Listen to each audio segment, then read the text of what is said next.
All right, let's jump right into this explainer. Welcome. Today, we're unpacking a world that is incredibly dynamic, completely essential, but honestly, it's so often misunderstood.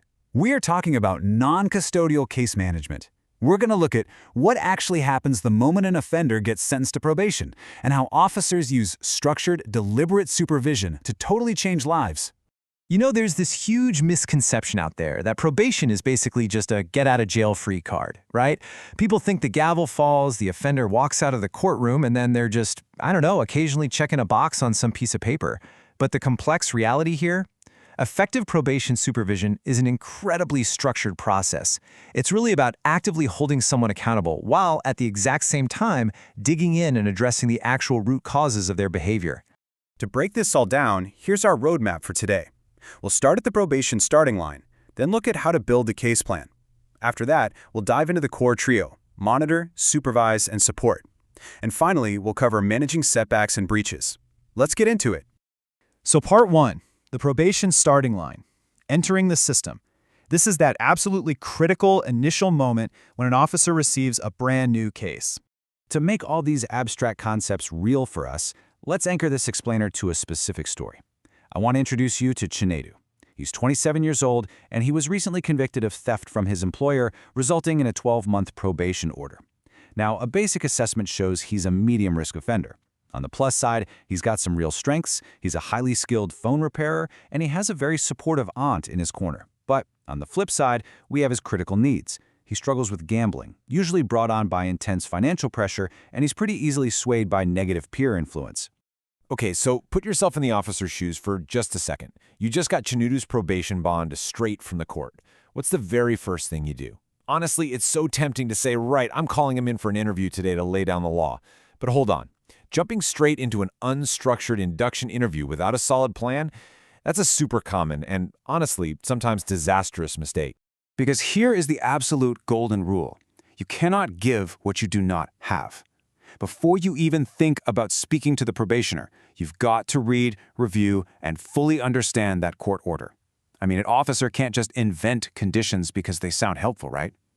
If you don't actually know what the court specifically mandated for Chinedu, how on earth can you enforce it? Everything, literally everything, flows straight from that official document. Which brings us to part 2, building the case plan. This is where we create the actual blueprint for rehabilitation.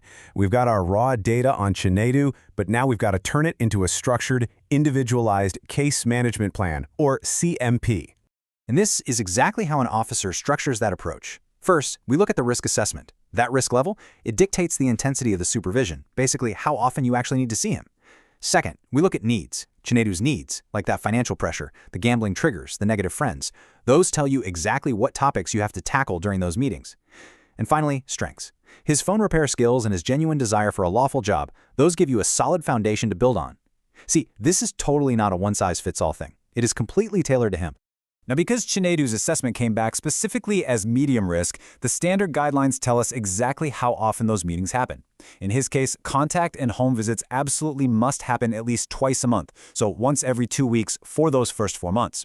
If you were high risk, you'd be looking at weekly visits. And hey, if he drops to low risk later on, you can adjust it to monthly. But right now, it's every 2 weeks on the dot.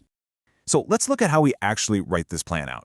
A weak case management plan, it just says something vague like get a job and avoid bad friends. Well, that tells the offender basically nothing. It's just kind of lazy. But a strong CMP, it says identify 2 lawful employment opportunities and develop alternative responses for 3 high-risk peer situations before our next review. Do you see the difference there? One is just a vague wish, the other is a highly structured, actionable roadmap that actually holds him accountable. Moving on to part 3, monitor, supervise, and support. This is the core trio. It's the day-to-day heartbeat of effective non-custodial case management. So, the first pillar here is monitoring. Think of this as your baseline. It's the essential act of checking compliance. You're asking straight-up questions like, did you report today? Or have you committed a new offense? Or are you still working? Now, don't get me wrong, monitoring is absolutely essential for accountability. But on its own, it is nowhere near enough for true rehabilitation. If you stop right here, you're literally just an attendance checker. And that brings us to the second pillar, supervision. This goes way deeper. This requires some serious active interviewing skills. Here, you're investigating the why behind the probationer's actions. Instead of just running down a yes or no checklist, you're asking open-ended questions. Things like, so, what's changed in your life since we last met? Or, what usually happens right before you face this trigger? You're trying to decode their behavior and spot those emerging risks before they blow up into a brand new crime. Then we have the third pillar, support. Now let's be clear, support does not mean being their best friend, and it definitely doesn't mean lowering the court's expectations. It's about building a professional relationship where you take concrete action to help them navigate challenges. Maybe it's providing a targeted community referral, or just helping them think through their lawful options so they don't slide right back into those old habits. Let's see how all of this comes together in a real-world scenario. Imagine Chinedu walks in for his bi-weekly check-in and just casually drops this quote, "My boss doesn't trust me again. I want to lead the workshop for now." Now think about how you'd react to that. It sounds pretty simple, right?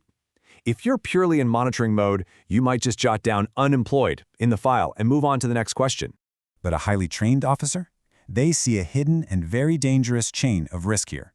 Because of proper interviewing, they know Chinedu's background. They know that when he feels disrespected, it sparks impulsive anger. That anger, it makes him storm out and leave his job abruptly. Quitting instantly cranks up the financial pressure. And guess what? That pressure pushes him right back into the arms of his high-risk peers who are always promising quick money, which directly leads to reoffending. So that one little casual complaint about his boss, it's actually a massive flashing red flag. This is where the difference in your response is literally make or break. Just monitoring sounds like a dead-end interview. Okay, so you are no longer employed? That's it. But if you're actually supervising and supporting, you use motivational interviewing. You say, what do you usually do when you feel disrespected like that?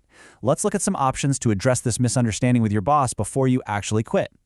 One response just passively records a failure. The other steps right in and breaks that chain to stop a relapse. All right, part 4, managing setbacks and breaches. Because let's be real, in probation, slip-ups are pretty much inevitable. The secret is responding professionally, not just reacting emotionally. Okay, here's a totally classic non-compliance scenario for you. Chinedu entirely misses his mandatory Monday appointment. When the officer finally gets a hold of him, his excuse is, "Oh, I forgot. I was watching football." I mean, wow. Unless he was literally playing in the World Cup, that is incredibly frustrating. It is so tempting to just blow up and get angry, but as an officer, you can't just react with anger. You have to follow protocol. You have to follow what's called the non-compliance pathway. Step 1, you record the apparent failure in his file. Step 2, you contact the probationer within the strict required time frame. Step 3, you establish the reason, so in this case, watching football, and you try to verify it with evidence. And step 4, you determine if that reason is acceptable or unacceptable. Now, a documented illness, sure, that's acceptable. But watching a football match, objectively unacceptable. Walking systematically through these steps is crucial because it ensures the officer's actions are entirely legally defensible. And this right here is where those strict boundaries really kick in. Under standard operational guidelines, exactly 2 unacceptable failures within a 12-month period, that automatically triggers a formal warning. It moves the offender significantly closer to formal breach proceedings back in court. It's a powerful reminder that while this system absolutely offers support, it strictly demands accountability. So, to bring everything together from this deep dive, a probation officer is a catalyst for lawful, sustainable change. They are not merely an attendance checker. You are holding this person accountable, you are actively working to reduce their risk of reoffending, and you are supporting them in making lasting structural life changes. Real probation work, it's dynamic, it's highly psychological, and it is meticulously structured. I want to leave you all with a provocative question to chew on. In any system of rehabilitation, are we just checking boxes on a form, or are we actively breaking the cycle of reoffending?